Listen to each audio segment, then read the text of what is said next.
وَإِذْ قَتَلْتُمْ نَفْسًا فَادَّارَأْتُمْ فِيهَا وَاللَّهُ مُخْرِجٌ مَا كُنتُمْ تَكْتُمُونَ۔ اور تمہیں یاد ہے وہ واقعہ جب تم نے ایک شخص کی جان لی تھی، پھر اس کے بارے میں جھگڑنے اور ایک دوسرے پر قتل کا الزام تھوپنے لگے تھے، اور اللہ نے فیصلہ کر لیا تھا کہ جو کچھ تم چھپاتے ہو اسے کھول کر رکھ دے گا۔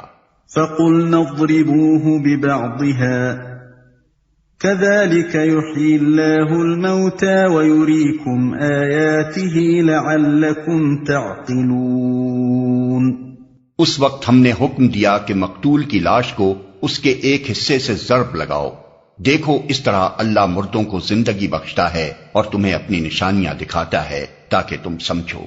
اس مقام پر یہ بات تو بالکل صریح معلوم ہوتی ہے کہ مقتول کے اندر دوبارہ اتنی دیر کے لیے جان ڈالی گئی کہ وہ قاتل کا پتہ بتا دے، لیکن اس غرض کے لیے جو تدبیر بتائی گئی تھی، یعنی لاش کو اس کے ایک حصے سے ضرب لگاؤ، اس کے الفاظ میں کچھ ابہام محسوس ہوتا ہے، تاہم اس کا قریب ترین مفہوم وہی ہے جو قدیم مفسرین نے بیان کیا ہے، یعنی یہ کہ اوپر جس گائے کے ذبح کرنے کا حکم دیا گیا تھا اسی کے گوشت سے مقتول کی لاش پر ضرب لگانے کا حکم ہوا۔ اس طرح گویا بیک کرشمہ دو کار ہوئے، ایک یہ کہ اللہ کی قدرت کا ایک نشان انہیں دکھایا گیا، دوسرے یہ کہ گائے کی عظمت و تقدیس اور اس کی معبودیت پر بھی ایک کاری ضرب لگی کہ اس نام نہاد معبود کے پاس اگر کچھ بھی طاقت ہوتی تو اسے ذبح کرنے سے ایک آفت برپا ہو جانی چاہیے تھی، نہ کہ اس کا ذبح ہونا الٹا مفید ثابت ہو۔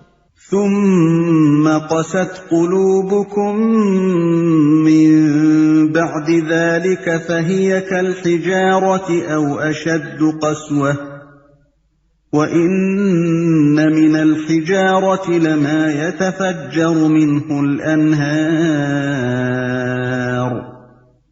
وَإِنَّ مِنْهَا لَمَا يَشَّقَّقُ فَيَخْرُجُ مِنْهُ الْمَاءُ وَإِنَّ مِنْهَا لَمَا يَهْبِطُ مِنْ خَشْيَةِ اللَّهِ وَمَا اللَّهُ بِغَافِلٍ عَمَّا تَعْمَلُونَ۔ مگر ایسی نشانیاں دیکھنے کے بعد بھی آخر کار تمہارے دل سخت ہو گئے، پتھروں کی طرح سخت، بلکہ سختی میں کچھ ان سے بھی بڑے ہوئے۔ کچھ پتھروں میں سے تو کوئی ایسا بھی ہوتا ہے جس میں سے چشمے پھوٹ بہتے ہیں، کوئی پھٹتا ہے اور اس میں سے پانی نکل آتا ہے، اور کوئی خدا کے خوف سے لرز کر گر بھی پڑتا ہے۔ اللہ تمہارے کرتوتوں سے بے خبر نہیں ہے۔ افتطمعون ان يؤمنوا لكم وقد كان فريق منهم يسمعون كلام الله ثم يحرفونه من بعد ما عقلوه وهم يعلمون۔ اے مسلمانوں، اب کیا ان لوگوں سے تم یہ توقع رکھتے ہو کہ یہ تمہاری دعوت پر ایمان لے آئیں گے، حالانکہ ان میں سے ایک گروہ کا شیوا یہ رہا ہے کہ اللہ کا کلام سنا اور پھر خوب سمجھ بوجھ کر دانستہ اس میں تحریف کی، یہ تمہاری دعوت پر ایمان لے آئیں گے؟ یہ خطاب مدینے کے ان 9 مسلموں سے ہے جو قریب کے زمانے ہی میں نبی عربی صلی اللہ علیہ وسلم پر ایمان لائے تھے۔ ان لوگوں کے کان میں پہلے سے نبوت، کتاب، ملائکہ، آخرت، شریعت وغیرہ کی جو باتیں پڑی ہوئی تھیں وہ سب انہوں نے اپنے ہمسایہ یہودیوں ہی سے سنی تھی، اور یہ بھی انہوں نے یہودیوں ہی سے سنا تھا کہ دنیا میں ایک پیغمبر اور آنے والے ہیں، اور یہ کہ جو لوگ ان کا ساتھ دیں گے وہ ساری دنیا پر چھا جائیں گے۔ یہی معلومات تھیں جن کی بنا پر اہل مدینہ نبی صلی اللہ علیہ وسلم کی نبوت کا چرچا سن کر آپ کی طرف خود متوجہ ہوئے اور جوق در جوق ایمان لائے۔ اب وہ متوقع تھے کہ جو لوگ پہلے ہی سے انبیاء اور کتب آسمانی کے پیرو ہیں اور جن کی دی ہوئی خبروں کی بدولت ہی ہم کو نعمت ایمان میسر ہوئی ہے، وہ ضرور ہمارا ساتھ دیں گے، بلکہ اس راہ میں پیش ہوں گے۔ چنانچہ یہی توقعات لے کر یہ پرجوش 9 مسلم اپنے یہودی دوستوں اور ہمسایوں کے پاس جاتے تھے اور ان کو اسلام کی دعوت دیتے تھے۔ پھر جب وہ اس دعوت کا جواب انکار سے دیتے تو منافقین اور مخالفین اسلام اس سے یہ استدلال کرتے تھے کہ معاملہ کچھ مشتبہ ہی معلوم ہوتا ہے، ورنہ اگر یہ واقعی نبی ہوتے تو آخر کیسے ممکن تھا کہ اہل کتاب کے علماء اور مشائخ اور مقدس بزرگ جانتے بوجھتے ایمان لانے سے منہ موڑتے اور خواہ مخواہ اپنی عاقبت خراب کر لیتے۔ اس بنا پر بنی اسرائیل کی تاریخی سرگزشت بیان کرنے کے بعد اب ان سادہ دل مسلمانوں سے کہا جا رہا ہے کہ جن لوگوں کی سابق روایات یہ کچھ رہی ہیں ان سے تم کچھ بہت زیادہ لمبی چوڑی توقعات نہ رکھو، ورنہ جب ان کے پتھر دلوں سے تمہاری دعوت حق ٹکرا کر واپس آئے گی تو دل شکستہ ہو جاؤ گے۔ یہ لوگ تو صدیوں کے بگڑے ہوئے ہیں، اللہ کی جن آیات کو سن کر تم پر لرزہ طاری ہو جاتا ہے انہی سے کھیلتے اور تمسخر کرتے ان کی نسلیں بیت گئی ہیں۔ دین حق کو مست کر کے یہ اپنی خواہشات کے مطابق ڈھال چکے ہیں اور اسی مست شدہ دین سے یہ نجات کی امیدیں باندھے بیٹھے ہیں۔ ان سے یہ توقع رکھنا فضول ہے کہ حق کی آواز بلند ہوتے ہی یہ ہر طرف سے دوڑے چلے آئیں گے۔ پھر خوب سمجھ بوجھ کر دانستہ اس میں تحریف کی۔ ایک گروہ سے مراد ان کے علماء اور حاملین شریعت ہیں۔ کلام اللہ سے مراد تورات، زبور اور وہ دوسری کتابیں ہیں جو ان لوگوں کو ان کے انبیاء کے ذریعے سے پہنچیں۔ تحریف کا مطلب یہ ہے کہ بات کو اصل معنی و مفہوم سے پھیر کر اپنی خواہش کے مطابق کچھ دوسرے معنی پہنا دینا جو قائل کے منشا کے خلاف ہوں۔ نیز الفاظ میں تغیر و تبدل کرنے کو بھی تحریف کہتے ہیں۔ علماء بنی اسرائیل نے یہ دونوں طرح کی تحریفیں کلام الہی میں کی ہیں۔ وَإِذَا لَقُوا الَّذِينَ آمَنُوا قَالُوا آمَنَّا وَإِذَا خَلَا بَعْضُهُمْ إِلَى بَعْضٍ قَالُوا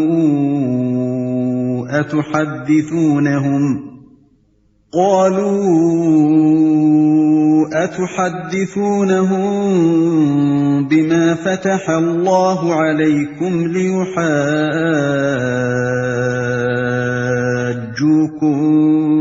بِهِ عِندَ رَبِّكُمْ أَفَلَا تَعْقِلُونَ۔ محمد رسول اللہ پر ایمان لانے والوں سے ملتے ہیں تو کہتے ہیں کہ ہم بھی انہیں مانتے ہیں، اور جب آپس میں ایک دوسرے سے تخلیہ کی بات چیت ہوتی ہے تو کہتے ہیں کہ بے وقوف ہو گئے ہو۔ ان لوگوں کو وہ باتیں بتاتے ہو جو اللہ نے تم پر کھولی ہیں تاکہ تمہارے رب کے پاس تمہارے مقابلے میں انہیں حجت میں پیش کریں۔ یعنی وہ آپس میں ایک دوسرے سے کہتے تھے کہ تورات اور دیگر کتب آسمانی میں جو پیشین گوئیاں اس نبی کے متعلق موجود ہیں یا جو آیات اور تعلیمات ہماری مقدس کتابوں میں ایسی ملتی ہیں جن سے ہماری موجودہ روش پر گرفت ہو سکتی ہے، انہیں مسلمانوں کے سامنے بیان نہ کرو، ورنہ یہ تمہارے رب کے سامنے ان کو تمہارے خلاف حجت کے طور پر پیش کریں گے۔ یہ تھا اللہ کے متعلق ان ظالموں کے فساد عقیدہ کا حال۔ گویا وہ اپنے نزدیک یہ سمجھتے تھے کہ اگر دنیا میں وہ اپنی تحریفات اور اپنی حق پوشی کو چھپا لے گئے تو آخرت میں ان پر مقدمہ نہ چل سکے گا۔ اسی لیے بعد کے جملہ معترضہ میں ان کو تنبیہ کی گئی ہے کہ کیا تم اللہ کو بے خبر سمجھتے ہو؟ أَوَلَا يَعْلَمُونَ أَنَّ اللَّهَ يَعْلَمُ مَا يُسِرُّونَ وَمَا يُعْلِنُونَ۔ اور کیا یہ جانتے نہیں ہیں کہ جو کچھ یہ چھپاتے ہیں اور جو کچھ ظاہر کرتے ہیں اللہ کو سب باتوں کی خبر ہے۔ وَمِنْهُمْ أُمِّيُّونَ لَا يَعْلَمُونَ الْكِتَابَ إِلَّا أَمَانِيَّ وَإِنْ هُمْ إِلَّا يَظُنُّونَ۔ ان میں ایک دوسرا گروہ امیوں کا ہے جو کتاب کا تو علم رکھتے نہیں، بس اپنی بے بنیاد امیدوں اور آرزوؤں کو لیے بیٹھے ہیں اور محض وہم و گمان پر چلے جا رہے ہیں۔ یہ ان کے عوام کا حال تھا۔ علم کتاب سے کورے تھے، کچھ نہ جانتے تھے کہ اللہ نے اپنی کتاب میں دین کے کیا اصول بتائے ہیں، اخلاق اور شرع کے کیا قواعد سکھائے ہیں، اور انسان کی فلاح و خسران کا مدار کن چیزوں پر رکھا ہے۔ اس علم کے بغیر وہ اپنے مفروضات اور اپنی خواہشات کے مطابق گھڑی ہوئی باتوں کو دین سمجھے بیٹھے تھے اور جھوٹی توقعات پر جی رہے تھے۔ فَوَيْلٌ لِّلَّذِينَ يَكْتُبُونَ الْكِتَابَ بِأَيْدِيهِمْ ثُمَّ يَقُولُونَ هَٰذَا مِنْ عِندِ اللَّهِ لِيَشْتَرُوا بِهِ ثَمَنًا قَلِيلًا فَوَيْلٌ لَّهُم مِّمَّا كَتَبَتْ أَيْدِيهِمْ وَوَيْلٌ لَّهُم مِّمَّا يَكْسِبُونَ۔ پس ہلاکت اور تباہی ہے ان لوگوں کے لیے جو اپنے ہاتھوں سے شرع کا نوشتہ لکھتے ہیں، پھر لوگوں سے کہتے ہیں کہ یہ اللہ کے پاس سے آیا ہوا ہے تاکہ اس کے معاوضے میں تھوڑا سا فائدہ حاصل کر لیں۔ ان کے ہاتھوں کا یہ لکھا بھی ان کے لیے تباہی کا سامان ہے اور ان کی یہ کمائی بھی ان کے لیے موجب ہلاکت۔ تھوڑا سا فائدہ حاصل کر لیں۔ یہ ان کے علماء کے متعلق ارشاد ہو رہا ہے۔ ان لوگوں نے صرف اتنا ہی نہیں کیا کہ کلام الہی کے معنی کو اپنی خواہشات کے مطابق بدلا ہو، بلکہ یہ بھی کیا کہ بائبل میں اپنی تفسیروں کو، اپنی قومی تاریخ کو، اپنے اوہام اور قیاسات کو، اپنے خیالی فلسفوں کو اور اپنے اجتہاد سے وضع کیے ہوئے فقہی قوانین کو کلام الہی کے ساتھ خلط بلط کر دیا، اور یہ ساری چیزیں لوگوں کے سامنے اس حیثیت سے پیش کی کہ گویا یہ سب اللہ ہی کی طرف سے آئی ہوئی ہیں۔ ہر تاریخی افسانہ، ہر مفسر کی تعویل، ہر متکلم کا الہیاتی عقیدہ اور ہر فقیہ کا قانونی اجتہاد جس نے مجموعہ کتب مقدسہ یعنی بائبل میں جگہ پالی، اللہ کا قول ورڈ آف گاڈ بن کر رہ گیا، اس پر ایمان لانا فرض ہو گیا اور اس سے پھرنے کے معنی دین سے پھر جانے کے ہو گئے۔ وَقَالُوا لَن تَمَسَّنَا النَّارُ إِلَّا أَيَّامًا مَّعْدُودَةً قُلْ أَتَّخَذْتُمْ عِندَ اللَّهِ عَهْدًا فَلَن يُخْلِفَ اللَّهُ عَهْدَهُ أَمْ تَقُولُونَ عَلَى اللَّهِ مَا لَا تَعْلَمُونَ۔ وہ کہتے ہیں کہ دوزخ کی آگ ہمیں ہرگز چھونے والی نہیں، الا یہ کہ چند روز کی سزا مل جائے تو مل جائے۔ ان سے پوچھو، کیا تم نے اللہ سے کوئی عہد لے لیا ہے جس کی خلاف ورزی وہ نہیں کر سکتا؟ یا بات یہ ہے کہ تم اللہ کے ذمے ڈال کر ایسی باتیں کہہ دیتے ہو جن کے متعلق تمہیں علم نہیں ہے کہ اس نے ان کا ذمہ لیا ہے، الا یہ کہ چند روز کی سزا مل جائے تو مل جائے۔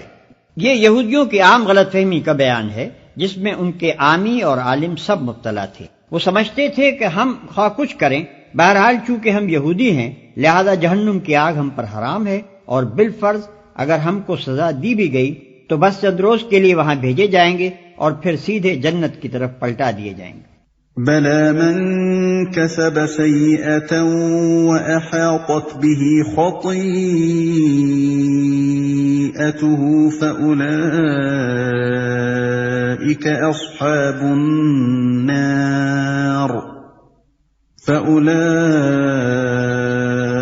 أَصْحَابُ النَّارِ هُمْ فِيهَا خَالِدُونَ۔ آخر تمہیں دوزخ کی آگ کیوں نہ چھوئے گی؟ جو بھی بدی کمائے گا اور اپنی خطاکاری کے چکر میں پڑا رہے گا وہ دوزخی ہے اور دوزخ ہی میں وہ ہمیشہ رہے گا۔ وَالَّذِينَ آمَنُوا وَعَمِلُوا الصَّالِحَاتِ أُولَئِكَ أَصْحَابُ الْجَنَّةِ هُمْ فِيهَا خَالِدُونَ۔ اور جو لوگ ایمان لائیں گے اور نیک عمل کریں گے وہی جنتی ہیں اور جنت میں وہ ہمیشہ رہیں گے۔